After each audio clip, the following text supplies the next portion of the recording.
एकोनसप्तितमः सर्गः। भरत की चिंता, मित्रों द्वारा उन्हें प्रसन्न करने का प्रयास तथा उनके पूछने पर भरत का मित्रों के समक्ष अपने देखे हुए भयंकर दुःस्वप्न का वर्णन करना। जिस रात में दूतों ने उस नगर में प्रवेश किया था, उससे पहली रात में भरत ने भी एक अप्रिय स्वप्न देखा था। रात बीतकर प्रायः सवेरा हो चला था। तभी उस अप्रिय स्वप्न को देखकर राजाधिराज दशरथ के पुत्र भरत मन ही मन बहुत संतप्त हुए। उन्हें चिंतित जान उनके अनेक प्रियवादी मित्रों ने उनका मानसिक क्लेश दूर करने की इच्छा से एक गोष्ठी की और उसमें अनेक प्रकार की बातें करने लगे। कुछ लोग वीणा आदि बजाने लगे, दूसरे लोग उनके खेद की शांति के लिए नृत्य कराने लगे।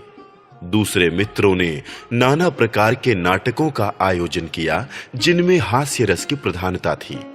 किंतु रघुकुल भूषण महात्मा भरत उन प्रियवादी मित्रों की गोष्ठी में हास्य विनोद करने पर भी प्रसन्न नहीं हुए। तब सुहृदों से घिरकर बैठे हुए एक प्रिय मित्र ने मित्रों के बीच में विराजमान भरत से पूछा, सखे, तुम आज प्रसन्न क्यों नहीं होते हो? इस प्रकार पूछते हुए सुहृद को भरत ने इस प्रकार उत्तर दिया, मित्र, जिस कारण से मेरे मन में यह दैन्य आया है वह बताता हूं, सुनो। मैंने आज स्वप्न में अपने पिताजी को देखा है। उनका मुख मलिन था, बाल खुले हुए थे और वे पर्वत की चोटी से एक ऐसे गंदे गड्ढे में गिर पड़े थे जिसमें गोबर भरा हुआ था। मैंने उस गोबर के कुंड में उन्हें तैरते देखा था। वे अंजलि में तेल लेकर पी रहे थे और बारंबार हंसते हुए से प्रतीत होते थे। फिर उन्होंने तिल और भात खाया। इसके बाद उनके सारे शरीर में तेल लगाया गया और फिर वे सिर नीचे किए तैल में ही गोते लगाने लगे। स्वप्न में ही मैंने यह भी देखा है कि समुद्र सूख गया, चंद्रमा पृथ्वी पर गिर पड़े हैं, सारी पृथ्वी उपद्रव से ग्रस्त और अंधकार से आच्छादित सी हो गई है।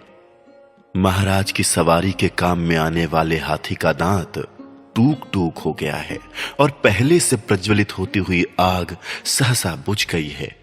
मैंने यह भी देखा है कि पृथ्वी फट गई है, नाना प्रकार के वृक्ष सूख गए हैं तथा पर्वत ढह गए हैं और उनसे धुआं निकल रहा है।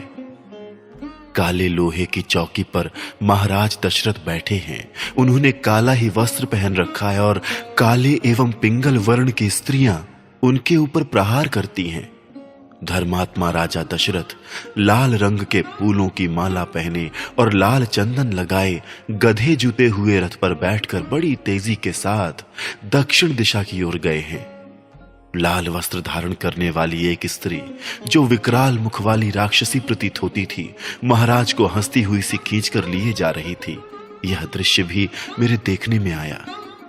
इस प्रकार इस भयंकर रात्रि के समय मैंने यह स्वप्न देखा है। इसका फल यह होगा कि मैं, श्री राम, राजा दशरथ अथवा लक्ष्मण, इनमें से किसी एक की अवश्य मृत्यु होगी। जो मनुष्य स्वप्न में गधे जुते हुए रथ से यात्रा करता दिखाई देता है, उसकी चिता का धुआं शीघ्र ही देखने में आता है। यही कारण है कि मैं दुखी हो रहा हूं और आप लोगों की बातों का आदर नहीं करता हूं। मेरा गला सूखा सा जा रहा है और मन अस्वस्थ सा हो चला है। मैं भय का कोई कारण नहीं देखता तो भी भय को प्राप्त हो रहा हूं। मेरा स्वर बदल गया है तथा मेरी कांति भी फीकी पड़ गई है। मैं अपने आप से घृणा सी करने लगा हूं, परंतु इसका क्या कारण है यह मेरी समझ में नहीं आता है।